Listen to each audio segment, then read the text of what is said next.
Australia have done it. This is the best Monday as an Australian fan, well, since the last time we won an ICC trophy. It was like a few months ago. No big deal. It's cricketing heritage. Fans around the globe are losing it. The Barmy Army posted Owen Morgan lifting the trophy yet again, somewhat forgetting that they're still 5 behind Australia in terms of World Cups. It's now 6 for Australia. 6. And I'll never, ever, ever get sick of this feeling. I was awake until 4:30 a.m. in the morning. You may be able to tell, but I don't feel tired one bit. I wasn't sure whether this team would go all the way in this World Cup. There seemed to be some flaws, particularly at the start of the tournament and even throughout the group stage where we never really played our best cricket. But you always felt towards the end that there was the possibility that this team could peak at the right time. And it's a very Australian thing to do. As certain as day turns into night, as certain as Monday follows Sunday, and as certain as Ricky Ponting predicts something that is just about to happen, Australia do it again when it matters.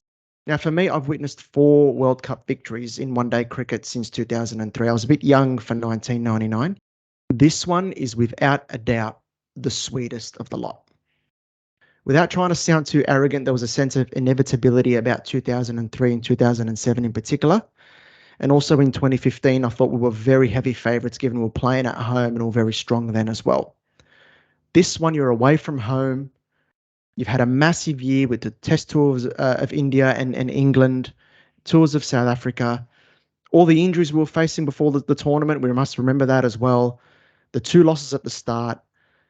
And then the final, away from home against India on a tricky pitch in front of 100,000 people and turning it on and producing an unbelievable performance. This is the sweetest one for me without a doubt. I cherish them all. I love them all. But this one is really special.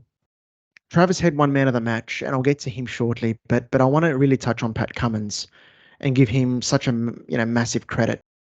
Most of Australia, including myself, were absolutely terrified at the thought of chasing against this India attack. And we sort of saw that in the power play where the crowd was really behind India and India were looking for a wicket every ball and there was an event every ball and it felt like a collapse was really just around the corner. But the way the team executed their plans when they bowled first was something out of the ordinary. I was critical of Australia's tactics in the Ashes, and I know a lot of Australia fans were because I felt we didn't back ourselves enough. I felt we gave England too much respect, but there was none of that in this World Cup. Everything was planned to a T, so meticulous. Wherever India seemed to hit the ball, an Australian fielder was there to cut it off. I think India hit 5 fours since the Travis Head catch that turned the game on its head of Rohit Sharma. 5 fours. It was just absolutely brilliant from Cummins, brilliant captaincy and brilliant tactics from the think tank to target India, to bowl first on a slow pitch and then set the field up so perfectly, even from the very first over, having that deep point to limit the boundaries and keep the pressure on India right throughout. They never got going. Harsha Bhogle described Australia's fielding performance as having 25 players out there. It felt like Australia had 25 players out there on the field, and he was right. He said that the ball was in a maximum security prison where it couldn't escape, and it was like that. Some amazing stops on the boundary, and that was indicative of Australia from that second game onwards. We must give credit to Pat Cummins as well. He was the man, if you remember, when Sri Lanka were no wicket for 125 and Australia are 2 down already in the tournament. To get the team on his back, he turned it around along with Adam Zampa and some brilliant fielding from David Warner on the boundary that day. And what a year it's been for Cummins. A pace bowler being captain in 2 formats in some high-pressure environments is never easy. It's never easy. It can't be understated how difficult that is. But he's delivered.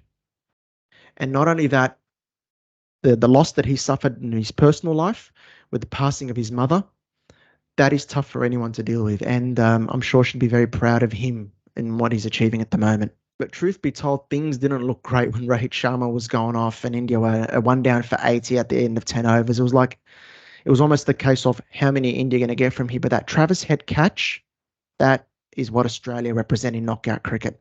On to Travis Head. Some of life's great questions include, what is the meaning of life? What's the key to happiness? And how wasn't Travis Head dismissed in the power play? But from that moment on, the man delivered in spades, and he took India's much vaunted attack all over the Narendra Modi Stadium, silencing the crowd and silencing the Indian players. It was just wonderful.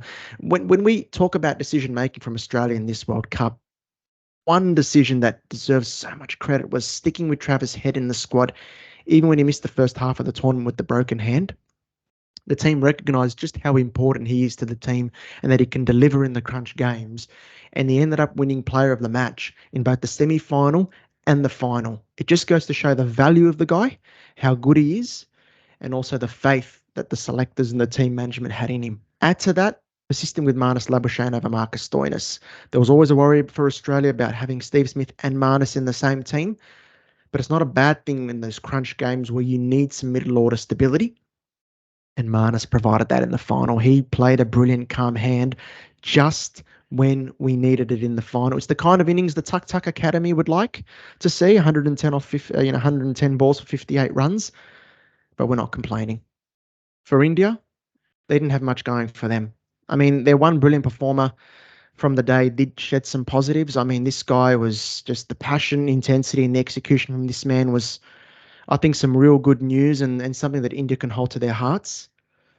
The bad news, it was Ravi Shastri at the toss.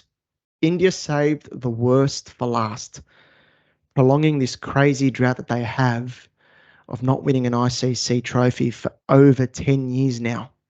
Something isn't quite right. It has to be a mental block. This was their time. It had to be. They were dominant.